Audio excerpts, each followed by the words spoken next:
Hello everyone and welcome to a special episode of This Nintendo Life. It's a spoiler cast for a video game that's not on a Nintendo platform, so this is weird, but hey, we're gonna do it because it's one of those times, Bally, that when there's a big story heavy game that comes out that a lot of people are playing at the same time and it's a big event thing, it's cool when you're playing at the same time as people because then you get to weigh in on the conversation. Absolutely, and that's part of the reason I bought a PS4 at the time I did. Sure. Was I wanted to be part of that discussion, that online chat, and you always end up paying a premium for that because buying games on launch, etc. But Right. that premium, when you're listening to the number of podcasts and spoilercasts that I guess we listened to, I certainly thought it's worth it. I want to be part of that, and if everyone else is doing a spoilercast, why can't we?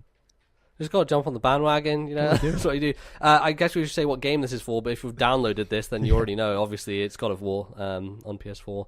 And yeah, we're just going to talk about it. So I should say beforehand, if somehow you've downloaded this and you're like, I'm just going to listen to this and I still want to play God of War, don't do that. If you're going to play God of War at any point in your life, of any era, unless you're Bally, in which you have a brain like a sieve and any memories just fall out of your brain at any given time, or don't listen. If you're like MBZ and enjoy just watching a Let's Play of a game and then following with the spoiler cast, you could go away, watch a Let's Play, sure, get on board with the story, then listen to our spoiler cast. Which I've really fallen off of now, because I used to do that when Bioshock Infinite and The Last of Us came out in 2013. Because those are games that are like, Last of Us is kind of scary with zombies, and Bioshock Infinite is a first-person shooter that I don't really want to play. But they both had compelling narratives in them that people were going to discuss at the end of the year, and so I watched playthroughs of them instead.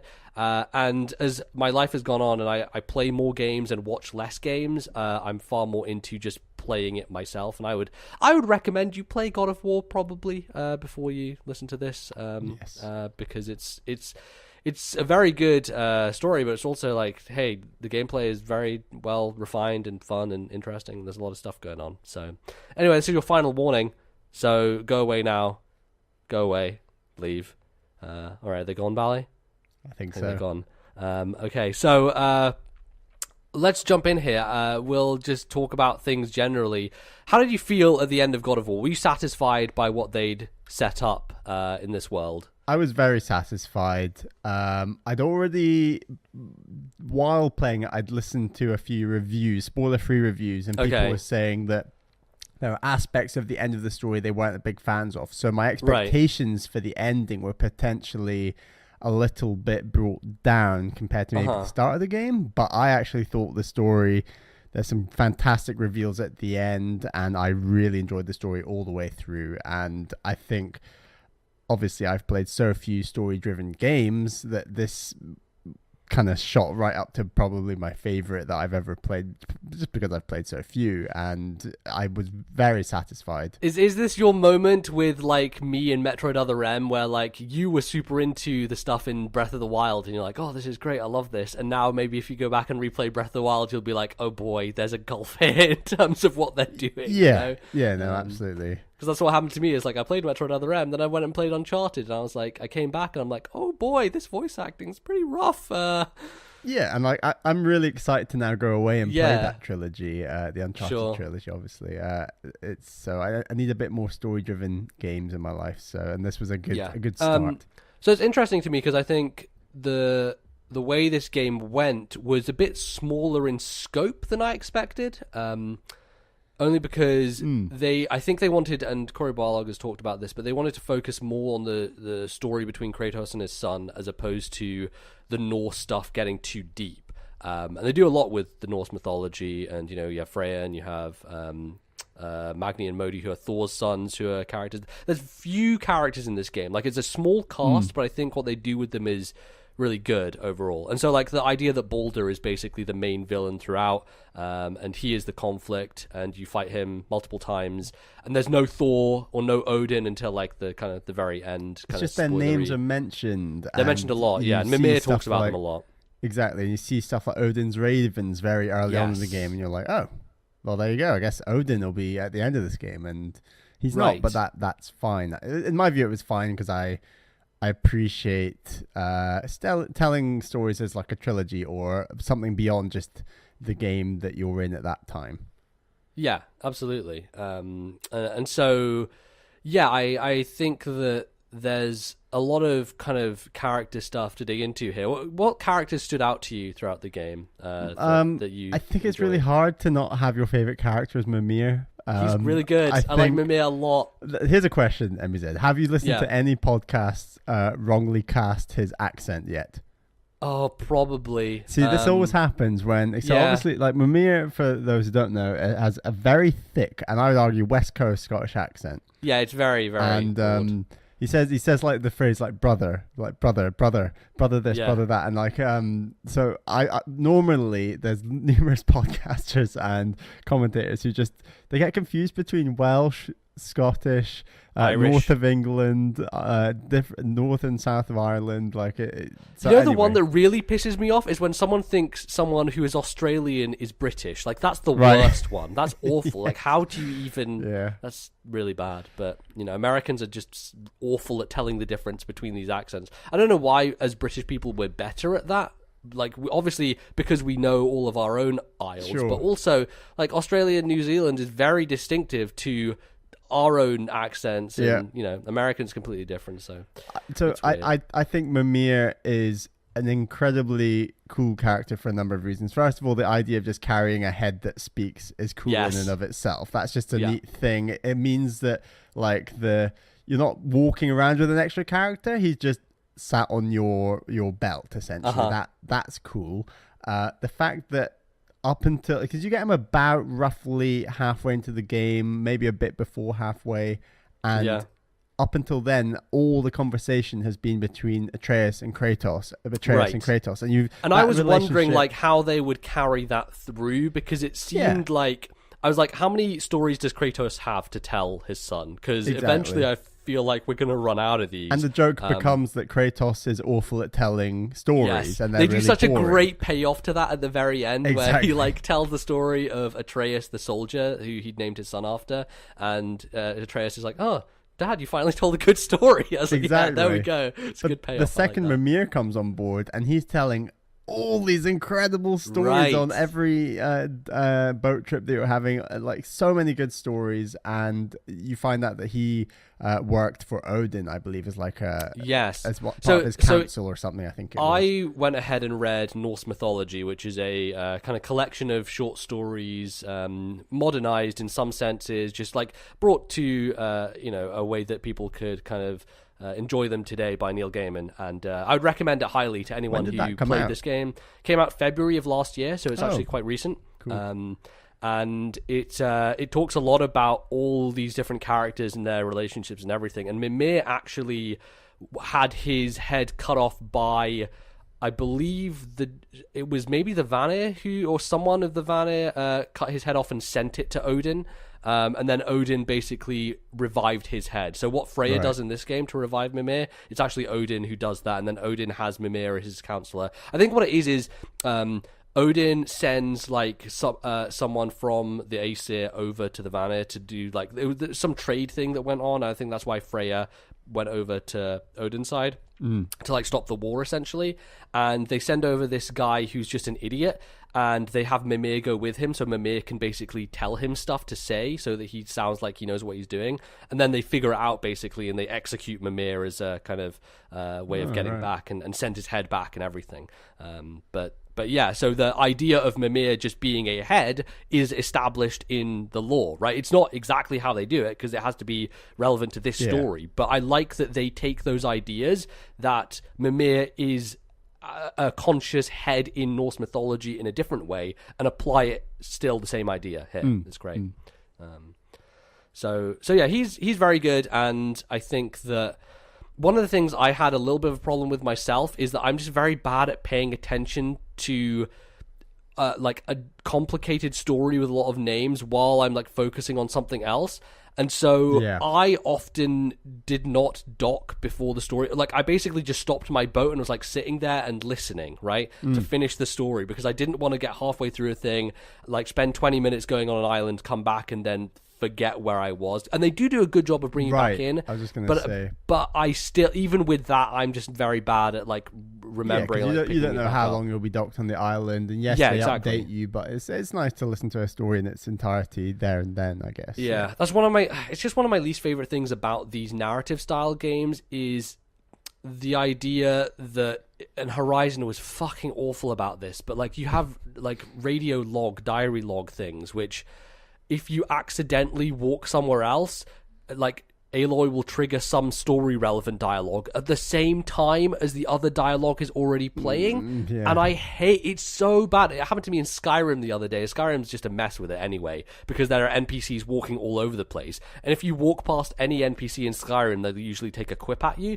But I'm like listening to this story relevant conversation, and some guy just like walks through the middle of these two characters and just starts talking at my face. I'm like, and then there's just this barrage of noise which I can't understand any of, and the subtitles are like fighting with each other. I'm just like, this is a mess. So, as we've said, like, it's smart that they cut it off when it comes to that stuff, because if there is story relevant stuff on the island, like when you do a lot of the side quests, like doing the dragons, whatever, Kratos is like relaying lessons and stuff to his son at the same time. Right. So you don't want Mimir to be in the middle of a story and then it to cut in with Kratos trying to say the dialogue that's been triggered and the place you are.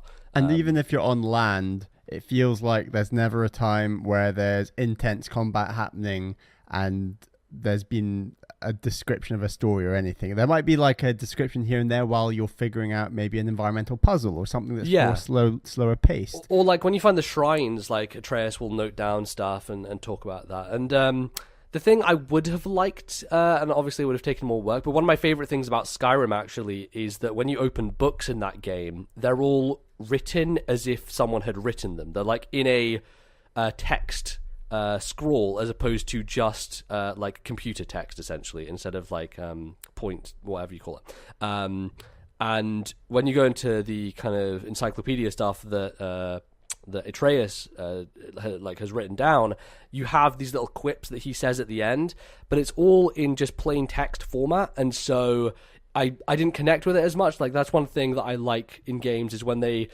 put real things into the world and make it more tangible, I guess. But that's just a very minor nitpick.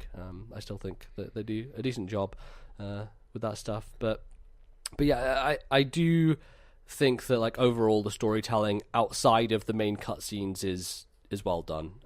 Yeah, definitely. I think that's the thing you'll find when you get later in the Uncharted series is this whole idea of cutting off the conversation was the thing I first saw in Uncharted 4, because there's an area where you're like riding around in a van and stuff, and you get out and you cut off the conversation and you jump back in, and they'll have specific lines to be like, oh, where was I? Oh, there I was, and pick it back up. So that's cool. Any other characters that stood out to you? That you enjoyed? Obviously the two dwarves. Brock and Sindri. Who's your favorite out of Brock and Sindri? It's got to be Sindri. Yes, I love Sindri. He's so good. He's got this, and they do tell the reason that he is such a germaphobe, but I've forgotten it now. Yeah.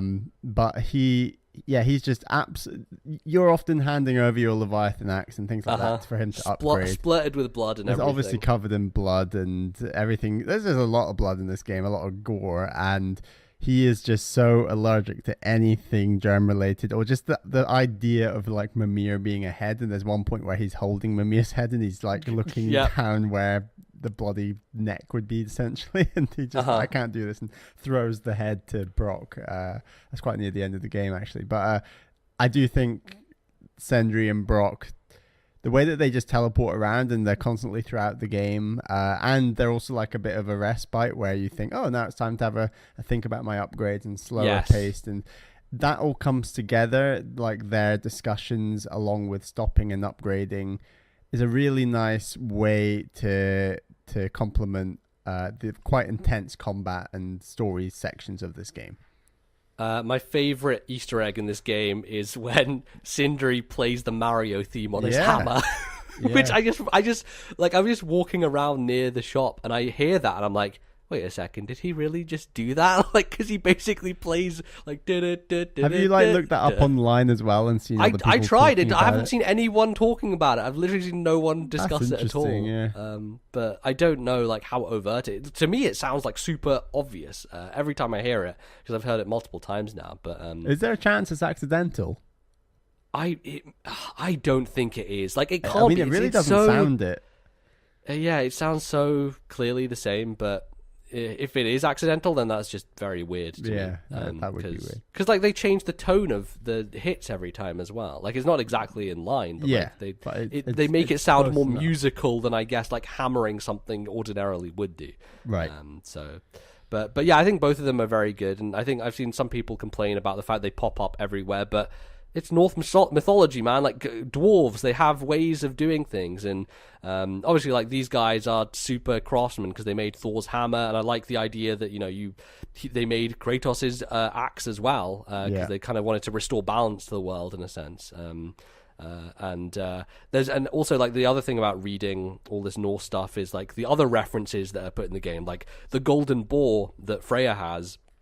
It was actually a gift to her brother Frey from the dwarves during the same contest where they gave Thor his hammer.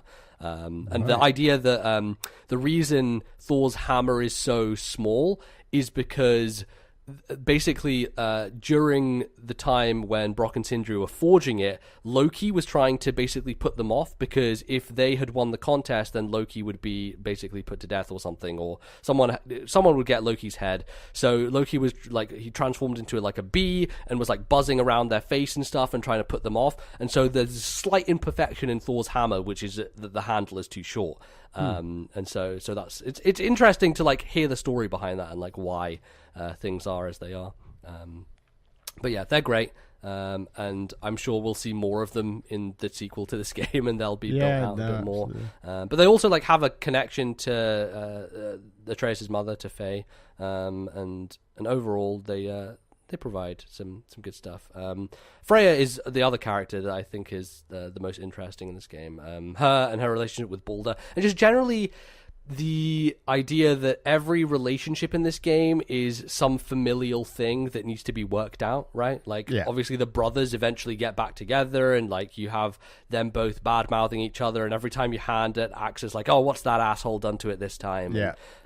I appreciate that, because it's this constant mirror for Kratos and his own son to see these different relationships and how that informs their own as they go along. Yeah, absolutely. You're right. It's a very much a family-driven story, and I had zero idea there would be like Freya was Balder's mother, and I was very intrigued to see where Freya would link into this sort of why she cares so much and why this is important. And then like we talked briefly off mic as well, but one side of this game is that Freya is literally the only woman character, and that obviously there's Faye, your mother, who's dead and never speaks, like she's not a character in the story. She's a presence, but she's not active in the game. And then the sort of story arc of Freya, which I would argue is slightly disappointing in comparison. Yeah, it's not just disappointing because like the way they treat her at the end, but also because I just really liked her character and I wanted her as an ally like for the rest of the series. But I think it's definitely, she might still come back and be an she ally, might, and I still think that like it's the way that she delivers that final speech is like incredibly like chilling and just very well. Incredibly acted. It's chilling and shocking, and it's so shocking because it's so out of character essentially. Right. Like that's not how she's been up until this final moment in the game. And I mean, I've seen this debate online where it's a lot of parents versus non-parents saying like, oh, exactly. If I was a parent, I would feel the same way, and many people who aren't parents saying, well, I wouldn't be like that. And it's like, well, no one really knows that until they are a parent, arguably. Right. And this idea that no matter what Balder did or was threatening to do, that he wanted to kill her. If that's what she had, if her dying is what she had to do to feel like complete, or that she was protecting her son or making her son happy, then there's many parents who would be like, yeah, I would do the same sort of thing. And it's a very complex kind of juxtaposed idea that that's something a parent would actually do, and it's so rare to even happen in reality, obviously. But it's kind of, when you stop and think about it, you think maybe if I was a parent, I probably would be in the same position, and I would use my power to stop Kratos and Atreus trying to kill my son, no matter what wrong he did. Sort of thing. Yeah, it is. It's tough. Like it. It's not like a right or wrong answer. It's a shade of grey, and it's a very tricky subject. Right, and I think like they were talking about that as well, like in the development process of like people didn't get it, people didn't understand why, and so they had to add in like Kratos saying to Atreus, like, if that were you in this situation, I would do the exact same thing, to like try and hit it home, like the importance and why that matters. But yeah, it's they definitely leave it at a place that is incredibly interesting going forward, and I'm very curious to see what they do, because obviously they have the thing with Thor at the end, like the very brief flash with he's almost a gunslinger, just like flicking back the hammer. So he's going to play a role. Obviously, like the family thing with Magni and Modi also fits into that whole idea as like the two brothers, and their relationship with Thor, because Modi is like kicked out by Thor, and he goes after Kratos and Atreus when they're like going up the mountain. So there's some father-son stuff going on with that as well, which is interesting. And of course, Thor is also Odin's son, so I think eventually that will lead into some of that too. But where do you think this is going in terms of like what characters there'll be and what the story will do as we go forward? One part of the game that I thought was either not told clearly enough, or I'm just really slow to pick up on it, or I think they'll delve in deeper. It's sort of like the reasoning behind the giants and the gods fighting, and why Balder comes after Faye so strongly in the first place, and that motivation. I think that now that the sort of spiral has started, where Kratos has had to defend himself and killed Thor's sons, like there's already motivation for Thor to be angry and to kill, but it's that initial reasoning behind Balder going after you at the start of the game that is quite intriguing. I'd like to see more into that and the wider, like, why the giants and gods fought. And I think it's just a thing in Norse mythology that there's this ongoing conflict between giants and gods, and they do touch on it somewhat, like the idea of Tyr, who is the god of war for Norse mythology, which some people are speculating that like Kratos is actually Tyr and all this stuff, because you see symbols from different mythologies as well, and Kratos, like, he's already gone from one mythology to another. Is he just going to be mythology hopping this whole time, and eventually he'll turn to Tyr, like Egyptian mythology in the future, and how will that work? And because clearly there is stuff going on with time in this game, even though there's nothing that actually happens directly related to time travel or anything. Ragnarok, the whole idea is Ragnarok has already happened and is already happening and will happen. It's a cyclical thing. Someone said that saying it that it's time travel is kind of misleading in the sense that it's actually cyclical, and that's something where I might be able to get on board with it. Maybe. Because it's not just like this timeline forward and backwards; it's a cyclical thing, and like because you have like some lines which indicate things like Thor hit the world serpent so hard that he went back in time. Like Mimir says that in one of his stories. I was like, holy shit! Like that's cool. Which basically means that like the world serpent knows everything because it's been there since it was sent back. And obviously the mural at the end, how do you feel about that mural? Because a lot of people have had their different interpretations. What did you think? I definitely feel like I should have stopped and looked at it and analysed it as much as everyone else seems to have done. I mean, you don't see it for that long, really. Is it part of a cutscene and then you can't see it once the cutscene's done? Is that right? Yeah, I think they recover it with the banner afterwards, because I think when I was going back down the mountain at the end, I tried to look at it, but it was still covered, so I couldn't. I think that's the first time you really realise time is cyclical, and that how can our journey already be written down? Right, exactly. If it's still going, and you're right.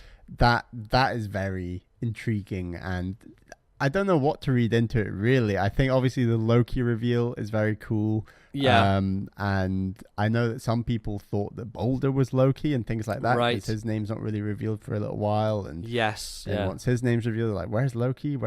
And I kind of, in the back of my head, sort of thought, where's Loki? But I never assumed it was going to be Atreus. So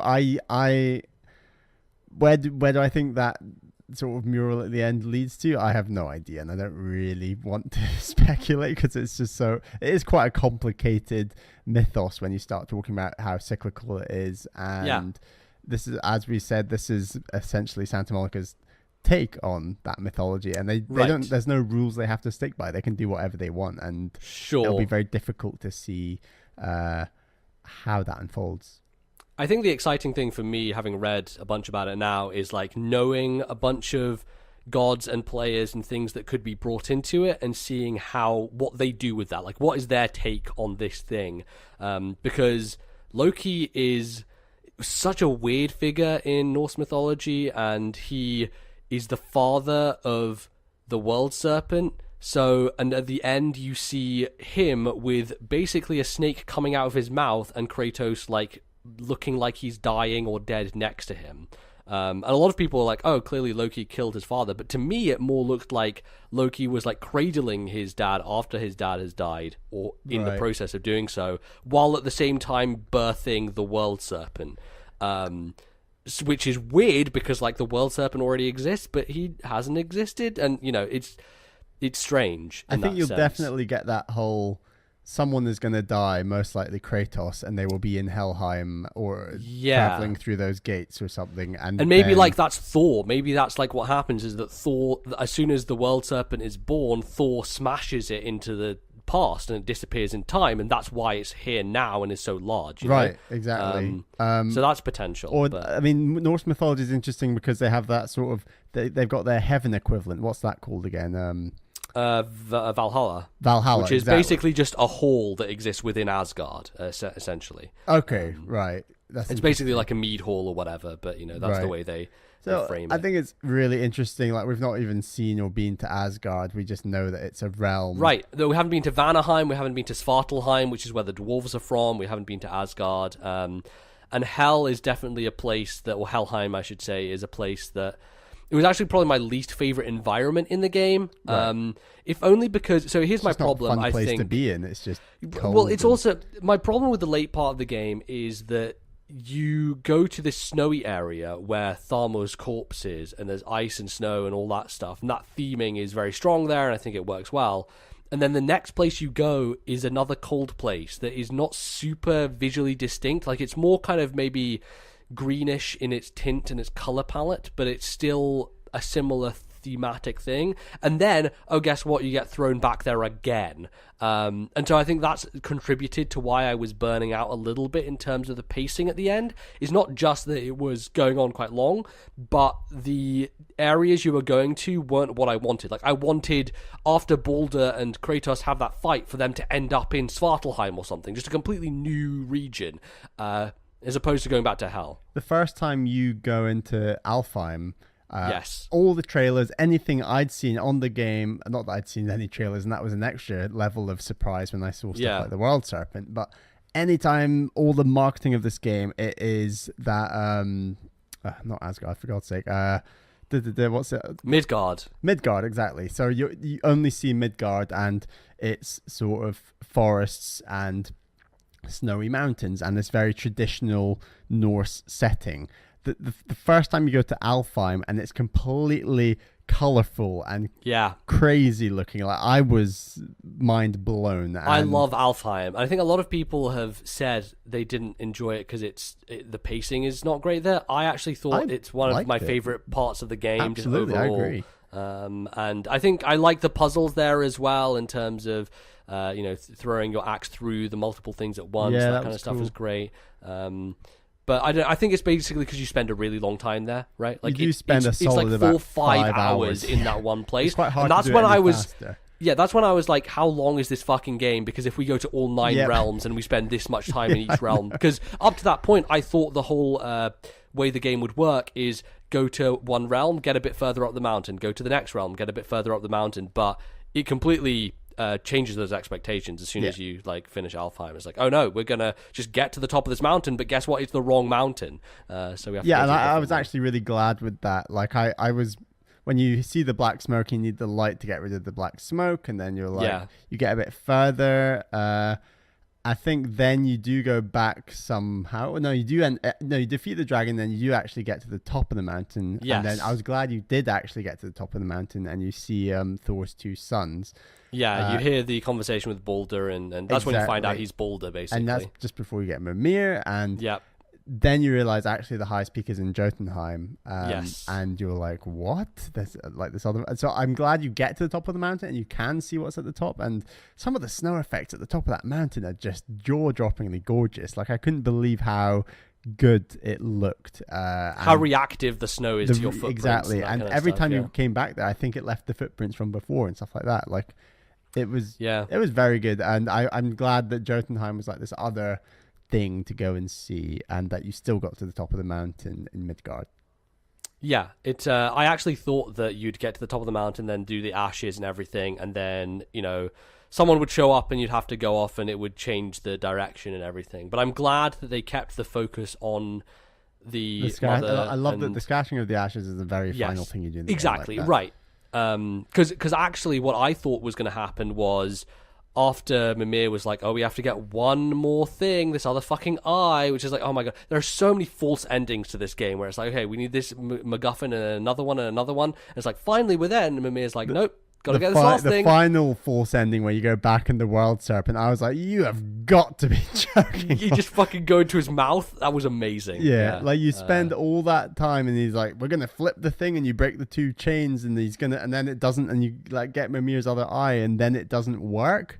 Yeah. And then, anyway, there's some false endings that are a little frustrating, but others I found fine, I guess. Yeah. It's, I don't know. In terms of the back half of the game, I definitely think more people are... everyone I've heard talking about it is way more positive overall on the game, and there are only a few people I've heard who are... The most people I've heard is like the pacing is bad in the first half of the game, which I thought the complete opposite. Like I thought the pacing was great in the first half of the game, and then the second half is where it kind of lost a lot of steam, especially because there's some gameplay stuff with the ship, like the flying ship when you're coming out of Helheim. I just think like the introduction of the Blades of Chaos was definitely a lot more impactful for others than me. Okay. Like, I love that they're in the game. I love that there's the callback and Athena. I was losing my mind when I heard, because my initial thought was when they revealed the blades were going to be a thing, or they hint at it at least, was because Kratos is like, I've got to go home. And I was like, are we fucking going to Greece right now? That's what I thought. I was like, are we actually? Because then that game would be like even more huge than it already is. But I think the Blades of Chaos maybe lead into some of your criticisms in the sense that they force you to go to Helheim, and the gameplay becomes a lot more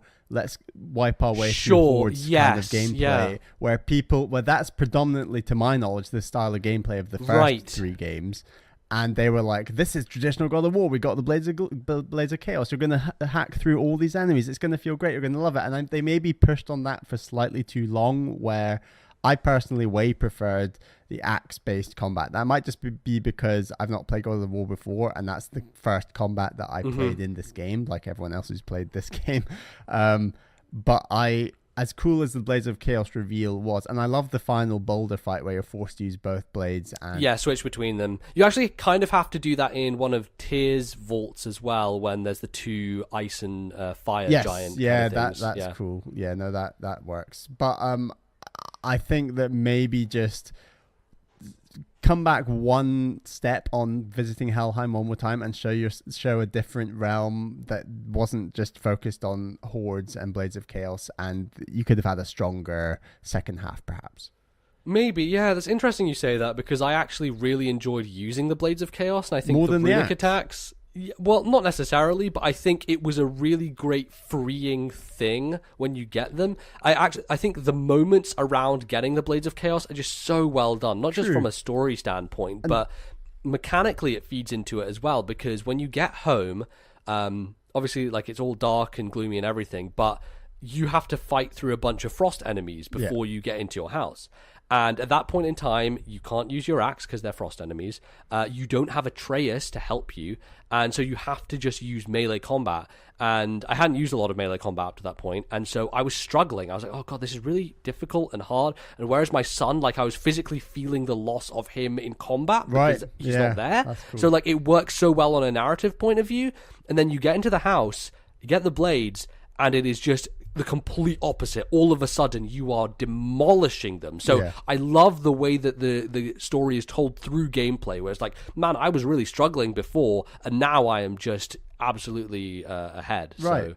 So that was great. And I actually think, having said about the Blades of Chaos, I actually really didn't mind those areas where you're sort of defending the two fires, and I fucking hate that shit. Don't make me defend. Like, Infamous was bad about this as well. There's some missions in the early Infamous games where it's like, okay, this van you're on has a bunch of health, don't let it die. And like, that's kind of open world game design, which I really despise. Like in the Simpsons Hit and Run, where you're trying to get a freaking thing with a health bar to a place without it being destroyed.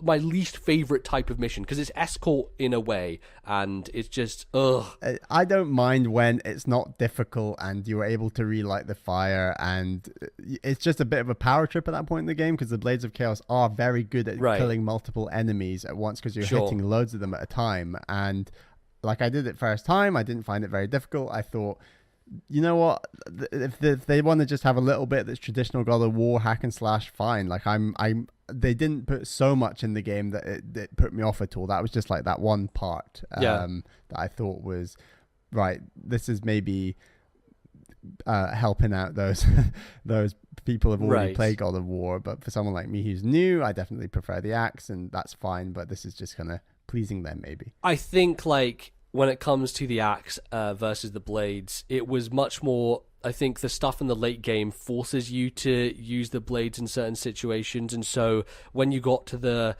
like, bringing Jotunheim back, basically, and doing the kill room situation, where it's like, oh, we're going to this place, now we're at this place, now we're at this place, and then you just have these hordes of enemies just running through at you, I strongly disliked that portion, because I hate kill rooms. I hate when you're just stuck there and you have to kill endless enemies. I didn't mind it as much as I thought I would, because the combat mechanics I just fell in love with this game, with both the Blades of Chaos and the axe. Like, I was for me, I really like the combat, but I really like the combat when the encounters were tightly designed, when it's like, okay, it's like a big one-on-one sort of thing. Yeah, we're giving you this ogre, and you're going to have a bunch of draugrs around this ogre, and once you kill them all, that's it, over, and it's done.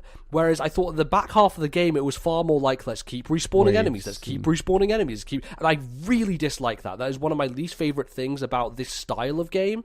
I'm far more in the camp of, give me it's almost like kind of the idea of roguelike versus like traditional. It's like, this is a designed encounter with this many things, and I'm sure the other one is designed as well, but it's far more about like overwhelming you than it is about giving you turning it distinct into Hyrule challenge. Warriors at times. Yes, exactly. Yeah, almost. Did you think there was one too many ogres, as in the guys with the big stone?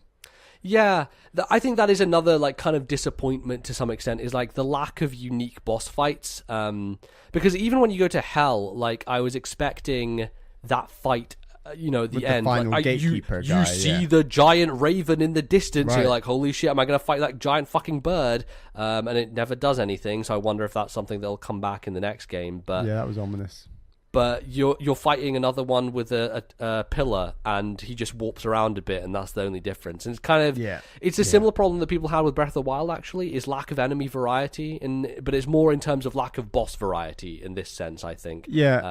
Because it's either ogre or guy with big plank, and eventually they don't become a threat anymore, and they're not super dangerous, and they aren't very interesting. And even like, as I said, the frost and ice giants that you face, they're still just those guys just reskinned with different powers. Yeah, they were slightly tougher, I found, but they were still manageable. And you can step back and just say, like, well, what would the development have cost to like create more more unique bosses? And then I guess I mean, I would have argued that you could cut a lot of the stuff at the end. Like, don't go back to Hell, don't have another tier, another like super underground vault, because that the second underground vault you do, where you're doing some cool puzzles actually with the like rotating blades and things, and getting through like the crushing parts, there's a lot of like okay, go to the left side, and then there'll be a bunch of enemies spawning out of this wormhole, and then the right side will do it, and at the end, a bunch of enemies spawning out of this wormhole. So it was becoming a bit more tedious at that point in time. So if they just cut a lot of that stuff, and I understood that Cory Barlog was coming from a place of like, I just want to make this game huge, I want to make it big and great, but like, huge and great isn't the best thing sometimes. Like, pacing is important, and so I think that's why if they had focused a bit more on maybe unique bosses as opposed to longer, more drawn out areas, it would have sat better with me. Some of my favorite moments in the game were the first fight. The first fight with Boulder is amazing. The final boss fight. The first time you fight a troll was awesome. Like, the first time I fought that Dark Elf Lord King thing was awesome, but then he kept repeating, and then I was like, well, that's not as great. So the first time I fought all these enemies was awesome. Yeah, we should talk about the first Boulder fight, because that is kind of out of the blue. It's really good. I really enjoyed that one a lot, and I think, again, like, the idea of repeated bosses kind of comes back with Boulder to some extent, although it is different. Yeah. Like, the second fight isn't really a fight, it's more like a kind of interactive cutscene. You do kind of learn the whole, okay, move to the side while he's beating and then retaliate on against the dragon. On the dragon, yeah. And then you're given button prompts then, but then at the final battle, you're having to copy the same thing without the button exactly. prompts. Like, I like that they set it up early so that you can just seamlessly do it later on. That works out well. Because there have been people who complain about some games that at the end, they just introduce a brand new mechanic. Like, at the end of Uncharted 4, they introduced a brand new mechanic for a boss fight, and it's like, I've never done this before, this is weird. So it kind of throws you in at the deep end. And I think it's good that God of War like sets that stuff up before you get to it. Right. I think the dragon is probably my favorite fight, just from a spectacle standpoint. And apart from where it ends, perhaps in Helheim, you mean? Well, no, I mean like the actual going up the mountain the first time dragon. Right. Sorry, that dragon. Yeah. Yes, the actual boss fight against the dragon. Right. Is really good. I like that one a lot. I think it. It's more puzzly in a sense because you're throwing the orbs at him and electrifying, but really fantastic spectacle when he like crunches the elevator and kind of throws you out of it and everything. Cool, yeah. And I think I actually preferred the one-on-ones and the 1 versus 2s. Most notably, probably like Thor's 2 sons. Like after that, and the Magni Modi fight, that's a tough one. That was probably the hardest fight in the game for me, actually. Yeah, I'd agree. It's one of the hardest. I think that those fights where it's really and it's in line with the Valkyrie fights, of which I did a couple. It's that I didn't do any of those. They're basically those are basically easier versions of the Valkyrie fights. That fight with Modi and thing is it's that emphasis on blocking at the right time, getting your hits in, using Atreus, using like your R1. L1 R1 and L1 R2 runic moves, attacks, moves exactly, and it just worked. It was very satisfying, and I enjoyed those fights perhaps a little bit more than the spectacle fights, like all the Boulder fights and that fight with the dragon, perhaps. Because it's more of a kind of strategic, figuring out patterns. I loved that Boulder fight and really want it in the game. I just prefer the other one slightly more. I think both styles are great, and I mean they both serve different purposes, right? Like one is just a cinematic spectacle more than it is like it's still a good fight and it's still really impressive and fun and enjoyable and all that stuff. But I think also when it comes to those Boulder fights, they're far more based around the narrative and what's happening, because you do have Freya intervening, so she is like holding both of you down with the vines. I really like that narrative through gameplay stuff, as I've mentioned. Like that's my favorite stuff about games, is when they try and do that stuff. So did you think was great. Boulder was going to be the final boss? I had an inkling maybe that he would be. I actually got a little bit tricked on the final boss because, hey, guess what? YouTube thumbnails fucking suck, and I accidentally caught a very brief glimpse of a YouTube thumbnail. But the YouTube thumbnail was Thalmor's corpse, like the giant, basically, which she controls at the end. So I imagined that the final boss fight was just going to be the spectacle fight against this giant enemy, which it wasn't. So I actually was like surprised when I got there, because I was like, oh wait. But you knew that was the final boss. You weren't expecting a final boss in Jotunheim. I guess that's why I was expecting Jotunheim to be the end, is because I'd seen that like brief glimpse and I was like, oh, we're probably going to fight a giant in that place or something. So it actually kind of tricked me out. I'll be honest about something. I saw, this is me just being really stupid on God of War as a series. So I saw, oh my God. I was looking up some sort of runic chest thing, and I saw someone opening a chest with a chain. And it was the Blades of Chaos. I just thought it was a simple chain.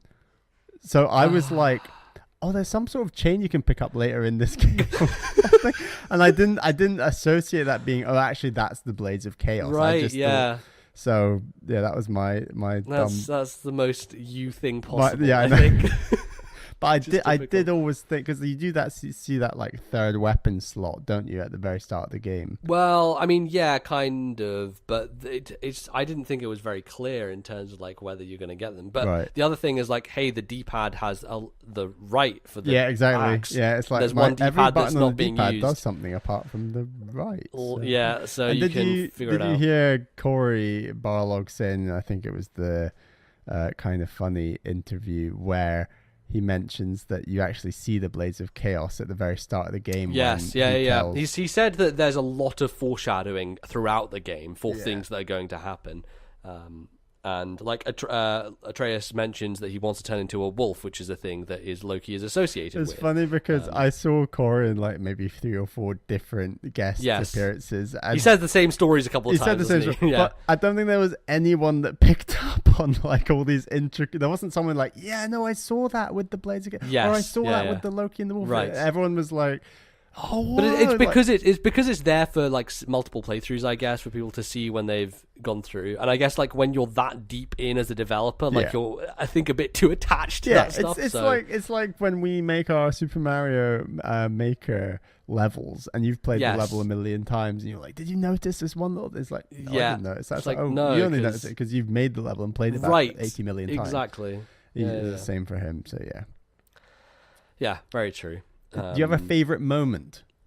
So there are quite a few like little things that I really like. I really like when they do the subtle character stuff with Kratos, like when they're going up the elevator and drinking the wine together. That's a good moment. But then like after they've both had the wine, there's this like very brief kind of like raising of his lip, and you kind of, it's not a smile, but it's a chuckle, almost like the most subtle chuckle possible, but it's so slight, and it shows, to me, it just like shows how far technology has come to be able to show that kind of emotion in such a very slight way. I mean, the character animation in this game was unbelievable. I was like, is this what all PS4 games look like? It's like, no, only the good ones, like, but fair enough. It is like when I played Uncharted for the first time, and I was like blowing my fucking mind constantly, because like living in the dark ages, not seeing this, but yeah. And again, there's the moment when Atreus is sick and he's going back to Freya's house, and like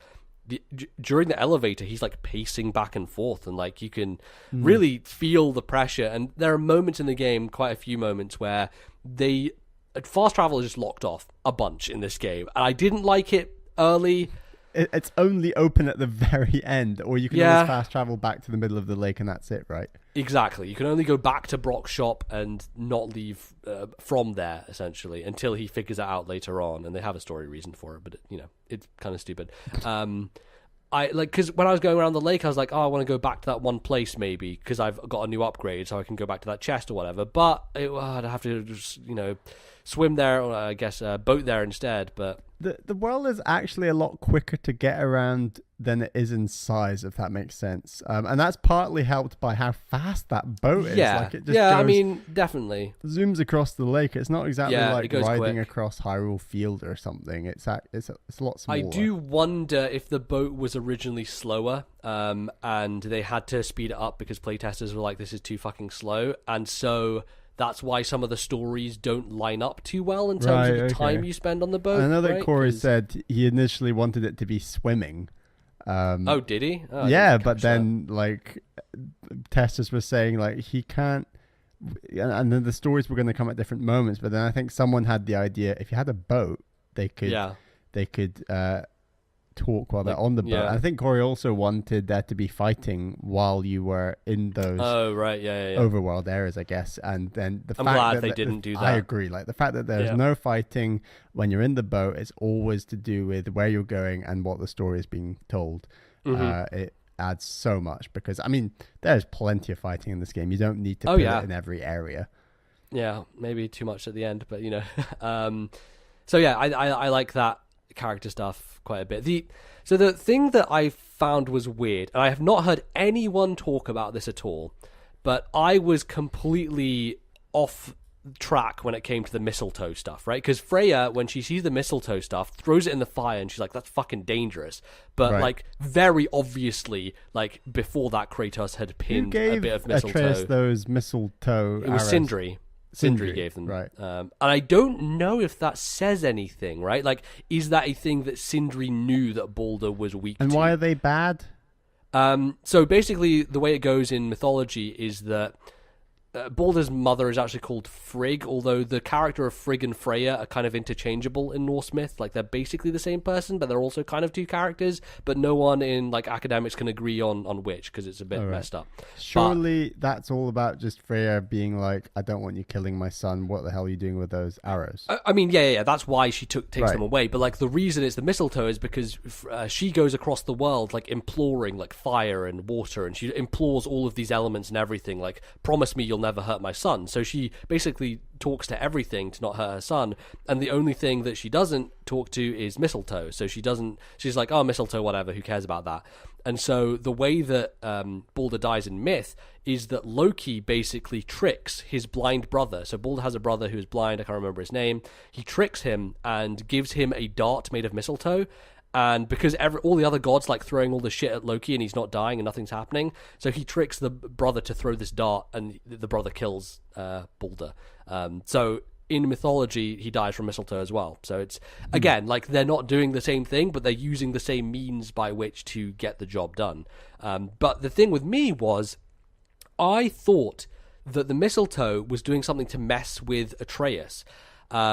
And so when he goes crazy and like has that power trip, is like, we're gods, we can fuck anything up. I was like, oh, this is clearly the mistletoe influencing him. Like it's having some effect on his mind or something. And the reason that was reinforced is because when they go to Helheim, the color of the mistletoe, because the environment changes to more of a yellowish tint. And so I was like, oh, like the powers of the mistletoe have been taken away in Helheim, so he's not being affected by it. Which is why when he looks at the kind of echo of him killing Modi, he's like, was that me? Did I do that? Like, I thought that there was some mystical thing going on with the mistletoe that was like affecting his mood. Remember, right? Right, exactly. That like he had been changed by it because once he figures out he's a god, then the mistletoe had some effect on him.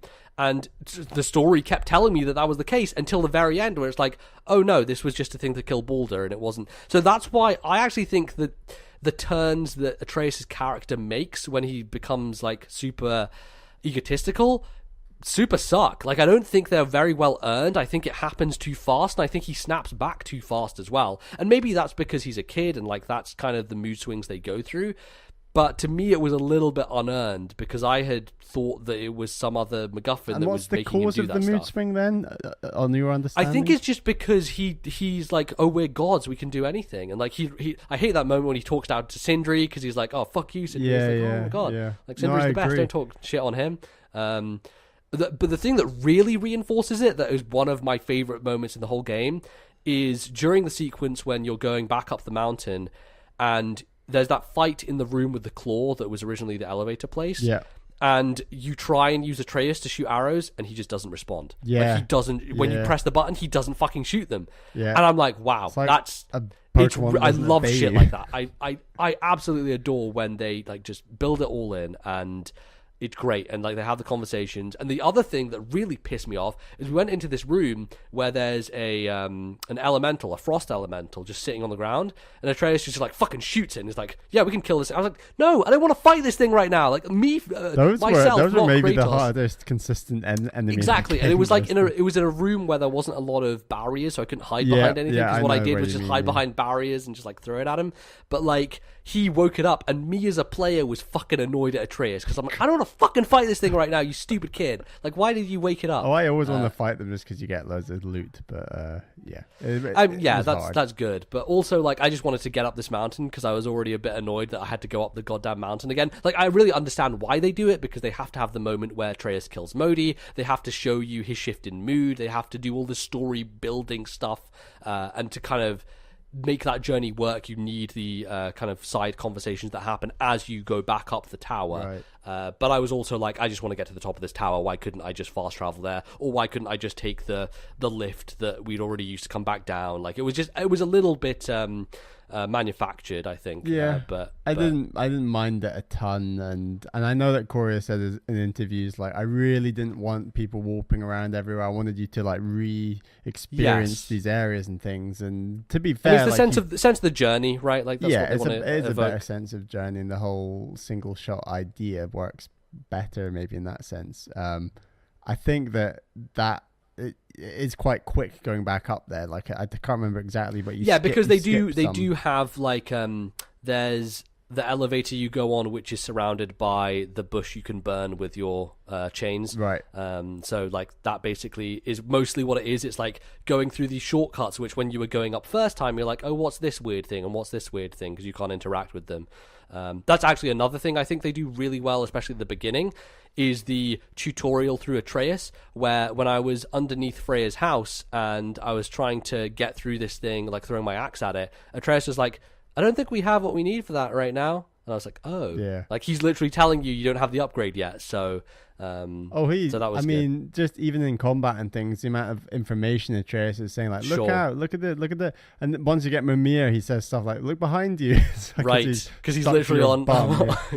Like, that stuff is really helpful as well. And like, the enemies really do come at you from all angles at all times. They do, and those area of effect moves, like the runics and stuff, are really useful. For just like, talk about that a little bit, I guess, because that was maybe another little frustration of mine, was trying to figure out what equipment you wanted and what was going to be better, because there's this clear delineation, right, between like epic and legendary and like rare and that kind of stuff, which is it's a trope that's been in things forever, since like World of Warcraft. People have used it. It's in Destiny. It's in Overwatch for even loot boxes. You know, like when you get a legendary skin in Overwatch, it'll be a different color from an epic skin and that kind of stuff. So, and they even use the similar colors, like yellow is legendary and purple is epic and that kind of stuff. So it's language that I'm very familiar with, but also the trouble I had was, if I had maxed out what I currently had, and yet there was a better in terms of stature equipment, like if I had a rare thing on but I also had an epic thing,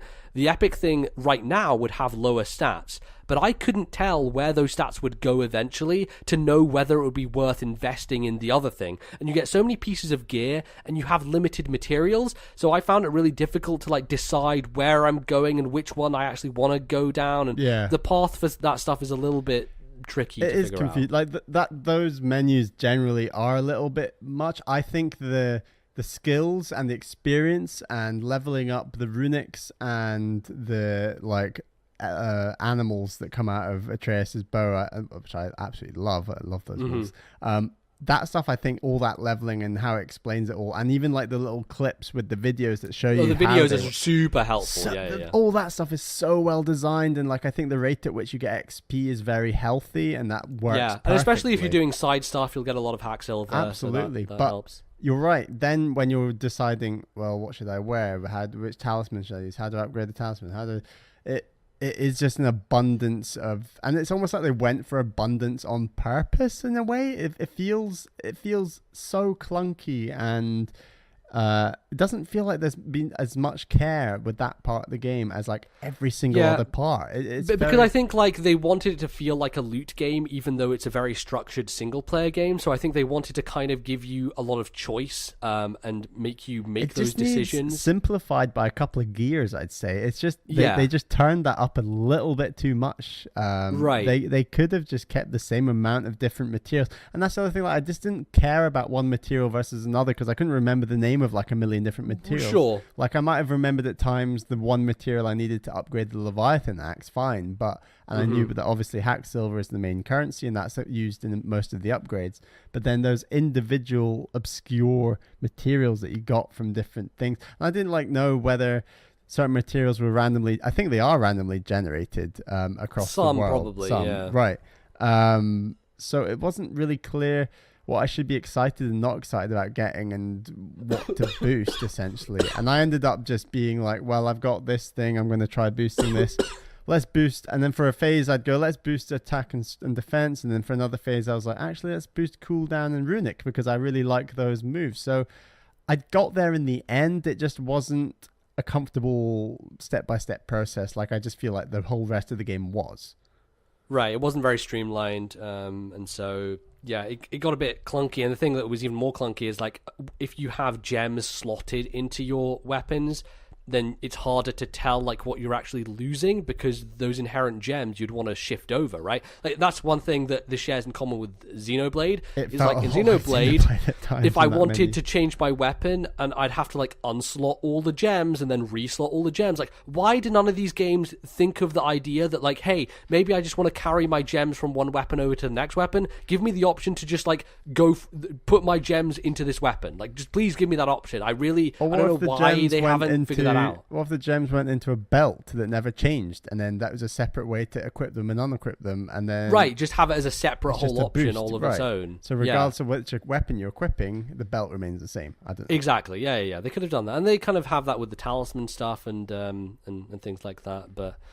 But yeah, what were the runic attacks that you lent on most during the game? Because the one that I used the most was like the kind of frost laser beam for my light one, and then the one which was just like a bunch of hits, like super heavy hits. For right. I am, of course, Captain Vanilla, and I feel like the first two, I guess. I feel like in this game, the vanilla moves were actually some of the best in that sense. I was actually just listening to the Giant Bomb Spoilercast, and I think they were saying that those were really useful at the end game, actually, as well. So the L1R1 I used is just like, it's almost like a light on a staff. It's like a freeze, basically. Yeah, and it's just like really wide area, stuns it's like everyone. Gandalf just holding up his, thing, clear the way sort of move that I boosted very highly quite early on. I loved that. And then the other one was area effect move like L1R2.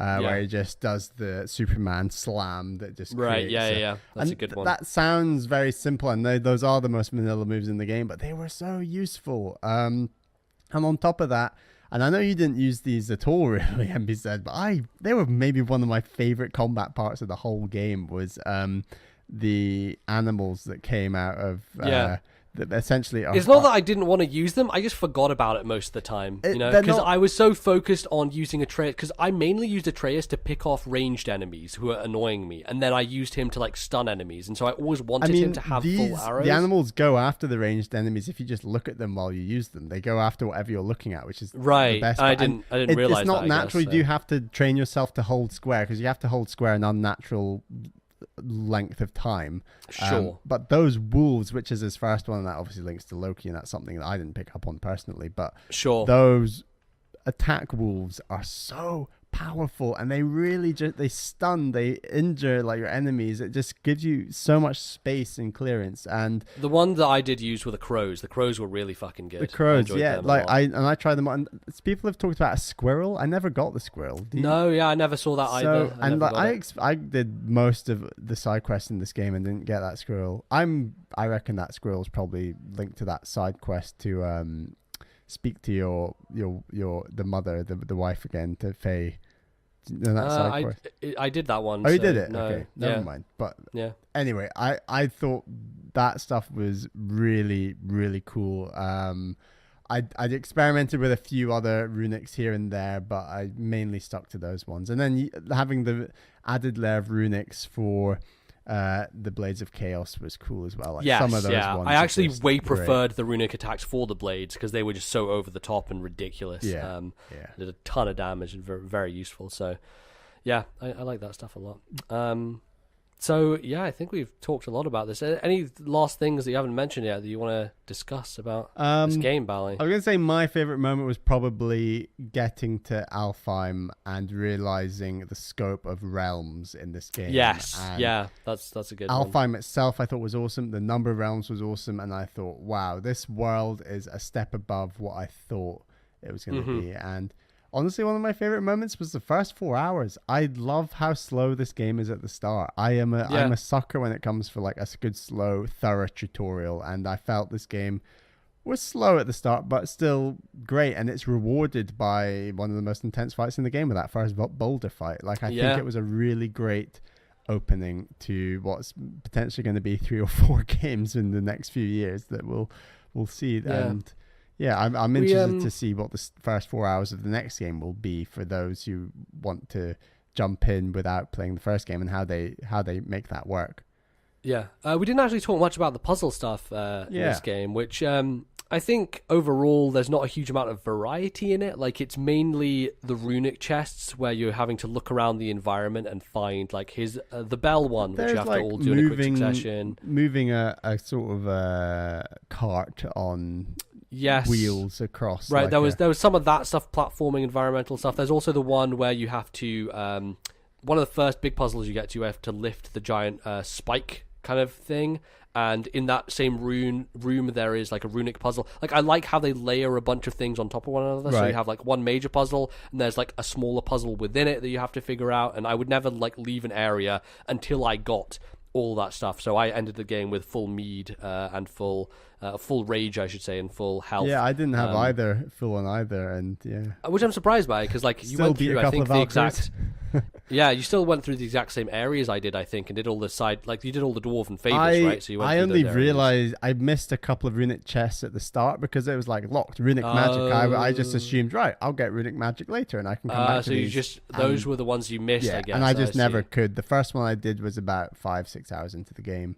Oh man! So that's I a just like I missed them. It doesn't matter. It's fine. And I really didn't die too much in this game. I died the most on Valkyries and side quests that I was getting to far too early. Like when you're lighting up all the flames around the Lake of Nine, for example. Yes. I went to some of those enemies very early on, and they're one hit insta kill. But whereas like the travelers and stuff. Exactly. If you get to them later, they're not one hit kill because you've leveled up enough. They actually change. Which is interesting. So, yeah, that's where I died the most. I died on trolls a handful of times, but overall, it's not. And I played on normal, I should say. Yeah, normal is not a super. Like, I think the start of the game is pretty punishing on normal. Like, because there's that one area that I died on like 7-8 times, which was just these 4 big heavy draugrs come down, and you have to like deal with all of them at once, and you have like hardly any health and like not a lot of moves in your arsenal. And it's tough, and they also like pick up Atreus, so it's like the only time of the game where Atreus was like under pressure for me to save him, because like I don't think, apparently he can't die, like he just gets stunned for a bit and he's out of combat for a little bit, but he can't ever just be pulled out completely and you lose, which is nice. Like, thank God they did that, because if this whole game was an escort to not make him die, I think I would have fucking hated it. So that was good, but yeah, overall I didn't think it was overly difficult. No, and it's not overly difficult, but then if you want to go out of your way and do Valkyries and stuff like that, this game is incredibly it has challenge. It has all the Muspelheim and Nilfheim and all of those challenge rooms if you want to be I'm not going to go back and do the Valkyries, I don't think, but I'm very happy that I did that a bit and defeated 2 and gave you the experience. I looked up the final Valkyrie cutscene just online because I was like, and I think they revealed that like Freya is the queen of the Valkyries, and that's an interesting little tidbit that might come into play later on. Could be an interesting thing. The other interesting thing I found was like, especially reading the book, was, oh my god, Fire Emblem has stolen so many words from Norse for literally fucking everything. Like, every legendary weapon in the Sacred Stones is named after some Norse thing, whether it be Nidhogg or Audhjolma or Siegmund and Sieglind, I think, are both like relevant too. Anything that ends in "im" or "und" or like or even Fimbulvator. The Fimbulwinter is like, Fimbulvator is an ice spell in Fire Emblem. It's like, that's cool. I like that. Like, I like how they take these things that are linked. Although Audhjolma is a giant cow and Audhjolma is a legendary sword, so it doesn't make much sense that they named that. But sure, whatever. I guess they need that. But like, things are definitely. I see the relationship now, and it's very interesting to have that stuff. And I think the most interesting thing about going out and reading more about Norse mythology is it just enriched the experience of this game generally. So I'd recommend, like, if you really enjoyed the Norse stuff in this game, seek out more information about it, because it will really, like, one of my favorite things was there's a story about Idun, you get the apples to increase your health, And the idea of those apples is that Idun is this goddess who has them, and she gives them to the gods to keep their immortality going, so they don't age and basically like stay the same essentially. And so she gets stolen away, and she has to get brought back and everything. But like the idea that the apples that are named Idun's apples are being used for your health upgrade, like makes lore sense logically, because it's like about keeping you young and healthy and that kind of thing. So I love that stuff. I love that they thought of every little thing in terms of the backstory and how it would relate, and make sense logically within the lore of Norse myth. So that was really good. So there you go. It's God of War. We talked about it a bunch. It's a very good game. I really liked it a lot. I liked it a lot too. It's a very good game. I think the thing that is the most exciting for me is like I want to see where this goes. Like I just want to see what's next and where they go from here and how it expands. And I want to see Vanaheim and Asgard and these places we didn't get to go to in the first game, and some more of Jotunheim, because like that ending shot of the giants across the mountains is so amazing at the end. So I hope we have some crazy boss fight against a giant in the next game, and I hope there's still more flashbacks to Greece and, linking other mythologies that I know that those the paintings at the end hinted at with I think it was Egyptian and one more that I can't remember. Yeah, like Mayan maybe. I think. I'm not sure. So yeah. I think there's a lot of scope for the next game and the series in general, and it was a very healthy outing for the series, you might say. Oh yeah, no, for sure. It definitely has reinvigorated people on the idea of a God of War game, which I think people were pretty checked out on after they brought out. It's not made Ascension. You want to go back and play the early ones? It kind of has, actually. I'll be honest, I actually do feel like maybe I should go back and I actually booted up my PS3. Very good reviews, even though they're very different style of game. Yeah, I booted up my PS3 the other day because God of War 1 and 2 were released as HD collection on PS3 because they're PS2 games. Yeah. And obviously God of War 3 you can actually get on PS4, so you could pick up God of War 3 Remastered. They put it out a couple of years ago, I think. So there's easy ways to play them, and I might look into that because I think it'd be interesting to see. And they're very different games. They're like quick 10-hour games, which are very action-heavy and stuff like that. But I'd like to see that stuff, especially as someone who studied a bunch of classics. I think it would be cool to see what they do with that mythology. Yeah, definitely. So there we go. That's it. That's God of War. We talked about it for a long time. Hope you enjoyed. Let us know all that stuff. And I guess we'll be back next week with a regular episode talking about Nintendo things. So yeah, thanks for listening, everyone. We'll be back in a bit. Goodbye.